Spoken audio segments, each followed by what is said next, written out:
Hi, I'm Lisa. And I would like to share some extra information I looked up.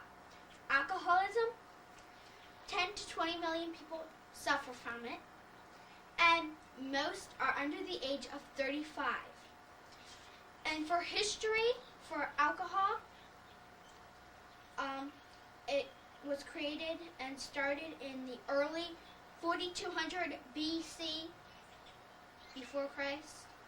And brandy wine is the oldest, 1400s. Whiskey was made in Scotland and Ireland. Rum was ranked popular in early 1800s, and alcohol went in effect in 1920.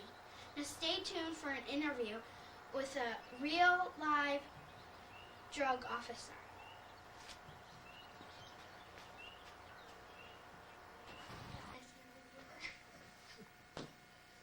Hi, I'm here with Mr. Rudy, my neighbor, who is a drug cop. And I have a couple questions for him. What exactly is your job? First of all, my name is Kevin Rudy, and I am your neighbor, and I'm employed by the City of Reading Police Department. I've been a police officer for 16 years. I've been in the vice section for 8 years. As a vice investigator, I investigate drug-related activities, and currently I'm a sergeant in that division. Okay. Question number 2. Why do you think people do drugs? That's a good question, Lisa. I think there's numerous reasons why people do drugs. I believe that people do drugs as a way to escape reality, to get away from the pressures of life. I also believe that people are influenced when they are younger by their friends, by peer pressure, and they try drugs. And once they try drugs, they become physically and psychologically addicted. Drugs including alcohol, cigarettes, etc. All types of drugs are very addictive, and once they try them, they start them and then they become hooked. Question number 3. Where do people get caught doing drugs? That can happen anywhere. That can happen in the school lavatory. That can happen on a parking lot near the school. That can happen at a little mini market, or that can happen anywhere, in their homes, in the city, in the county, at a mall, anywhere. Wherever people do drugs, they can get caught doing drugs. Okay. 4th question. What happens to a person when they get arrested? That's a good question also, Lisa. It depends on a lot of factors. First of all, it depends if they're dealing drugs or if they're just using drugs. Of course, if you're dealing drugs, the penalty is more severe. But if you're using drugs, the penalty is not stiff, of course, if you're selling.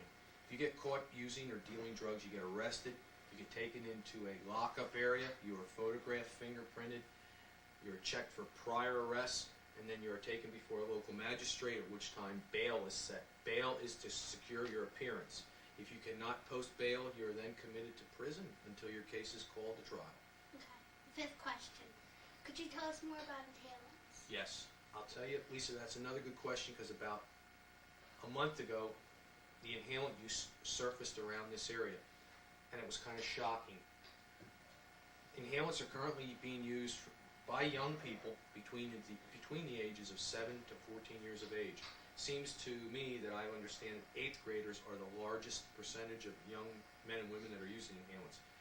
Inhalants include over 1,400 different household products. They include Whiteout, which you use on your typewriter if you make a mistake, to a Glad air freshener, to nitrous oxide, which are known as whippets, to butane lighters, or anything like that. What happens is that individuals, male or female, inhale these inhalants into their system through oral or through their nasal system, and it causes a short euphoria, a short high that can last anywhere from 30 seconds to 5 minutes. But there is a substantial problem with inhalants.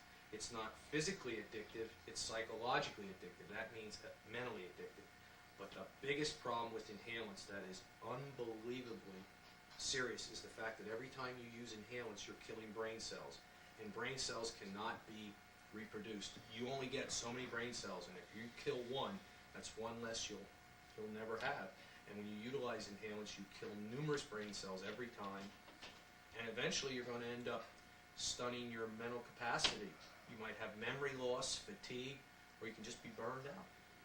Thank you very much for taking your time for this interview. No problem, Lisa. Nice to see you as always. Lisa's a good neighbor, good kid. This is the end of my video.